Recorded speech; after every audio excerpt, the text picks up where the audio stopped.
Alors aujourd'hui, en fait, on nous a signalé, on a repéré plusieurs zones avec pas mal de déchets. Nous, notre équipe, on va retirer un filet aujourd'hui. C'est une épave où on a remarqué qu'elle avait 4 à 5 filets superposés les uns sur les autres. Donc c'est notre équipe aujourd'hui qui va s'en occuper. On a un deuxième bateau qui va partir sur Gorée pour faire du nettoyage de déchets ménagers, sachets plastiques, bouteilles en plastique, des vêtements, des bâches, un peu tout et n'importe quoi. Est-ce que vous pouvez nous expliquer l'équipage et le rôle?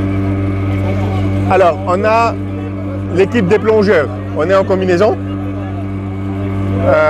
On a l'équipe de ceux qui vont être en surface pour tirer le filet. On a le capitaine qui est là. Lui, c'est surveillance, sécurité, plongeur. C'est lui qui est en surface, qui gère la sécurité des plongeurs. Et on a l'équipe qui fait monter le filet sur le bateau. Depuis quand vous faites cela?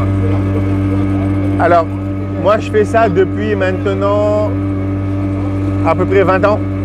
À l'époque, c'est mon père qui faisait ça. J'étais dans son équipe, avec toujours le même capitaine. Et aujourd'hui, c'est moi qui gère ça, et avec le même capitaine encore. Lui, il fait, c'est génération en génération. Ça sera le capitaine de mon fils, un jour, Inch'Allah, dans 20 ans. Est-ce que c'est seulement à Dakar que vous faites ça ou vous le faites? Alors, on le fait principalement à Dakar. Maintenant, quand je dis Dakar, c'est en fait notre base est là. Mais on va jusqu'à 50 km au large pour le faire. Donc quand on est au large, on ne dit pas on est à Dakar. Des fois, on est en face de Sali, de Mbour. Donc, mais le départ, c'est Dakar. Donc, en fait, il suffit que des gens nous signalent des filets et on va aller les nettoyer. Là, le filet où on va, c'est un pêcheur qui me l'a signalé. Il m'a signalé, il m'a appelé, il m'a dit oui, il y a un filet qui est à tel niveau. On est allé voir et une fois qu'on a vu, on s'est rendu compte que ce n'était pas une petite organisation pour le retirer. On a monté toute une équipe pour aller le chercher.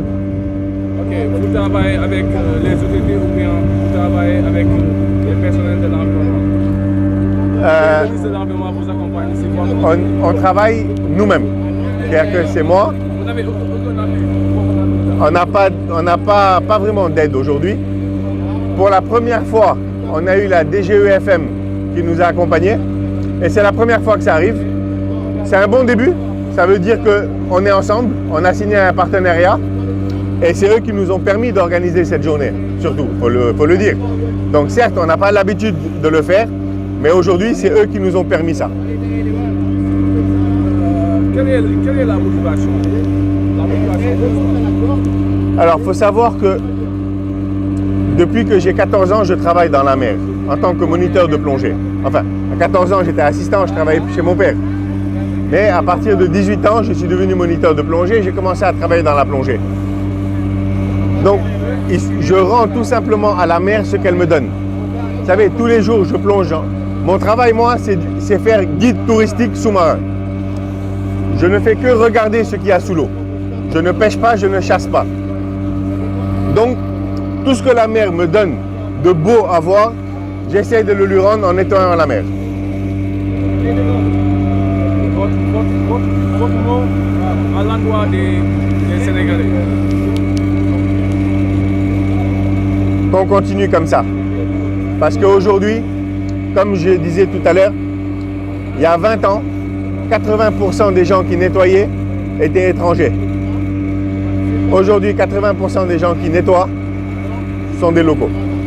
Et ça change beaucoup de choses. Quand aujourd'hui on organise une journée, on reçoit beaucoup de messages, de soutien et tout ça. Donc c'est bien, ça veut dire que les choses changent. Il faut que ça change encore plus. Il faut qu'on éduque à l'environnement. Et c'est pour ça, si je peux transmettre une demande aujourd'hui, si les gens compétents entendent mon message, j'aimerais pouvoir créer dans les écoles 1 heure de cours par semaine à l'éducation environnementale aux enfants et adolescents. Ça pourrait être extraordinaire de faire ça. Merci. Merci à vous. Je m'appelle Mamadou Ali Kadiaga. Est-ce que nous expliquer processus bi en ce moment. waaw processus bi dañu ñëw fii pour nettoyer comme d'habitude ni ñu daan def di nettoyer bateau yi bon ñëw nañ fii gis benn bateau boo xam ne dafa entouré ak mbaal ñu ñëw war ko dindi moo waral ñu patron bi demandé gars yëpp daal pour ñu ñëw pour ñu jàpp benn jour pour ñu ñëw dindi ko moo waral ñu jël bidon yi ci gaal gi moom la ñuy wàccee buñ ko solee na ba mu fees gars yi wàccee ak moom buñ nee ba ci mbaal mi ñu yeew ko buñ ko yeewee buñ ci defee ngelaw muy yëkkati mbaal mi bu ko defee bu ko yëkkatee ba ci kaw ñun ñi nga xam ne ñoo nekk ci bato bi ñu xëcc ko bu ko defee mën a jël filet bi yéegal ko ci gaal gi waaw voilà. ok amul yeneen déchets yu ñu mën a kiiwaale wala yooyu en fond. non filet bi li ñuy jël pour le moment mais après filet bi leneen lu ci des buy corde muy loo xamante ni daal àndul ak bato bi dañ ko war a génne dañ koy génne yëpp mais filet bi moo ci ëpp importance parce que filet bi bu wëree épave bi jën bu ci ñëw daf koy rey te kenn du ko jëriñoo loolu moo tax ñuy nettoyer loolu moo tax.